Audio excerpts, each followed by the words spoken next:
Kiatu cha mtoto kilipotea baharini, basi yule mtoto akaandika ufuoni, bahari hii ni mwizi.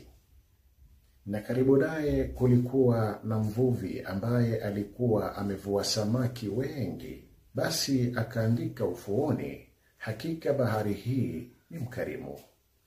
Na kijana mmoja alizama baharini, basi mama yake mfiwa akaandika ufuoni, hakika bahari hii ni muuaji.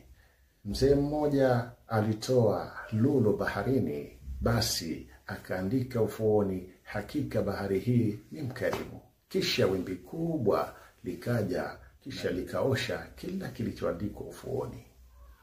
Usijali maneno ya wengine, kwani kila mtu anauona ulimwengu kutoka kwa mtazamo tofauti.